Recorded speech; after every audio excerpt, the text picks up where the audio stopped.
A safe learning environment also involves creating a positive and inclusive school climate and culture. This is the focus of the Happiness Curriculum that is implemented in Delhi government schools for students in classes 1 through 8. Although research participants taught at the secondary level, they identified the Happiness Curriculum as providing a foundation of non-academic skills that help students succeed at the higher educational levels. The Happiness Curriculum came in response to high juvenile suicide rates throughout India, as well as a low happiness index, where India scored 133 out of 155 countries, according to the 2018 World Happiness Report. The Minister of Education also acknowledged the importance for character education to be part of daily instruction for students in the lower grade levels. So the Delhi central government compiled a committee to write the Happiness Curriculum. It is based on work in education, science, philosophy, psychology, and Indian thought. The happiness triad is a fundamental aspect to the Happiness Curriculum, and this was developed by philosopher Agrahar Nagraj. The happiness triad notes that human happiness comes from 3 different levels: from momentary happiness, deeper happiness, and sustainable happiness. Momentary happiness is enjoyment that we find through one of our 5 senses. This could include eating something tasty or smelling something sweet. Although enjoyable, it is fleeting. Deeper happiness comes from feelings that are fostered through relationships that we value.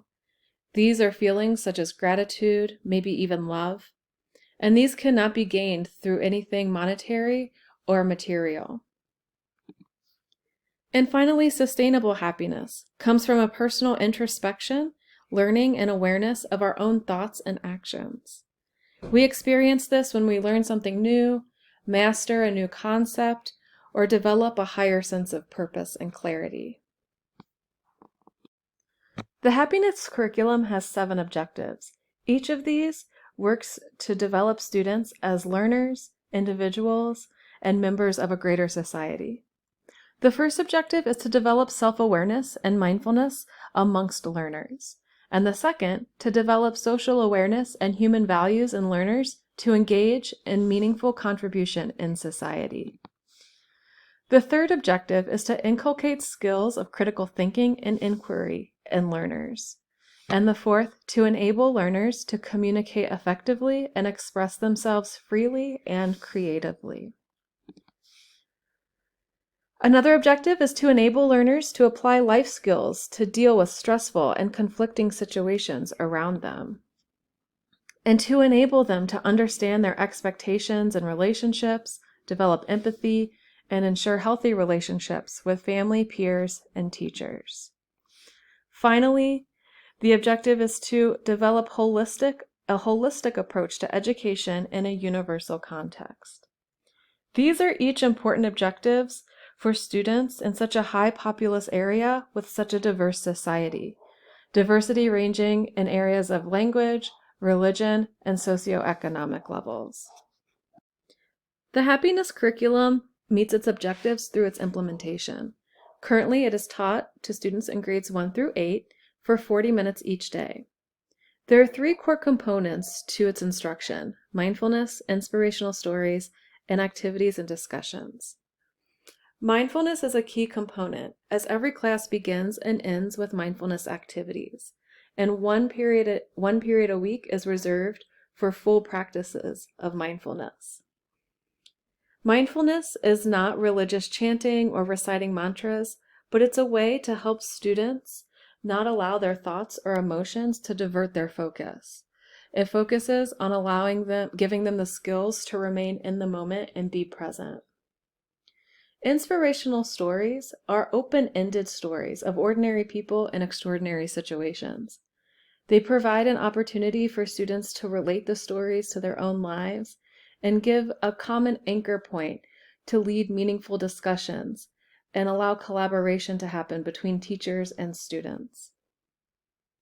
And finally, activities are age-appropriate and geared toward fostering student introspection. For instance, in Class 8, students identify and categorize their needs, from physical needs to material needs to emotional needs, and learn the ways that they can sustainably meet their needs, regardless of their socioeconomic levels. Here's an example of a weekly structure of the happiness curriculum and a possible class structure. Depending upon the students' ages and grade levels, this may change, and the activities may change as well. But teachers were very adamant that there's a level of flexibility in order to respond to student engagement. There are both direct and indirect benefits from the happiness curriculum implementation.